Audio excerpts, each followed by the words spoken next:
ಸುಮ್ಮನೆ. ಒಂದು ಚಿಕ್ಕ ಊರು. ಅಲ್ಲಿ ಆಮ್ರಪಾಲಿ ಎಂಬ ನರ್ತಕಿ ಬಹಳ ಸೌಂದರ್ಯವತಿ. ತನ್ನ ಒಂದು ಕಣ್ಣಿನ ಸಂಜ್ಞೆಯಿಂದಲೇ ಅಲ್ಲಿನ ಯುವಕರನ್ನು ಮೋಡಿ ಮಾಡ್ತಾ ಇರ್ತಾಳೆ.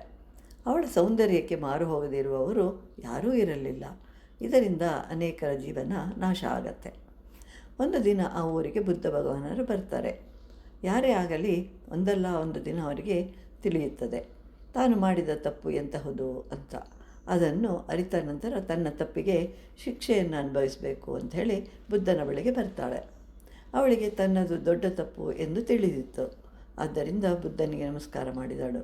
ತನ್ನ ಪರಿಚಯ ಮಾಡಿಕೊಂಡಳು. ಈಗ ನೀವು ಬಂದು ಏನು ಮಾಡಿದರೆ ಅದರಿಂದ ಪರಿಹಾರವಾಗತ್ತೆ ಅಂತ ಕೇಳ್ತಾಳೆ. ಆಗ ಭಗವಾನರು ಸ್ವಲ್ಪ ಸಮಯ ಅಲ್ಲಿ ಕುಳಿತುಕೋ ಅಂತ ಹೇಳ್ತಾರೆ. ಆಮ್ರಪಾಲಿಗೆ ಬಹಳ ಆಶ್ಚರ್ಯವಾಗುತ್ತೆ.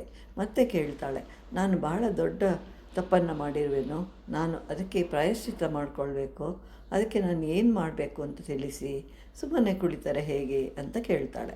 ಆಗ ಭಗವಾನರು ಹೇಳ್ತಾರೆ, ನೀನು ಏನೂ ಮಾಡಬೇಡ, ಸುಮ್ಮನೆ ಕುಳಿತುಕೋ ಸಾಕು ಅಂತ ಹೇಳ್ತಾರೆ.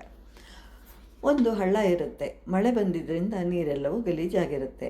ಅದು ತಿಳಿಯಾಗಬೇಕಾದರೆ ಅದನ್ನು ಕೆದಕಬಾರದು, ಸುಮ್ಮನೆ ಇರಬೇಕು. ಹಾಗೆ ಸುಮ್ಮನೆ ಇದ್ದಾಗ ತನ್ನಷ್ಟಕ್ಕೆ ತಾನೇ ಶುಚಿಯಾಗುವಂತೆ ನೀನು ಗುರುಗಳ ಬಳಿಯಲ್ಲಿದ್ದರೆ ಅವರು ಹೇಳುವ 2 ಮಾತುಗಳನ್ನು ಕೇಳಿದರೆ ಸಾಕು, ಜ್ಞಾನದ ಜೊತೆಗೆ ಮನಸ್ಸಿಗೆ ಶಾಂತಿಯೂ ಲಭಿಸುತ್ತೆ. ಒಂದು ಮರದ ಮೇಲೆ 100 ಕಾಗೆಗಳು ಕುಳಿತಿರುತ್ತವೆ.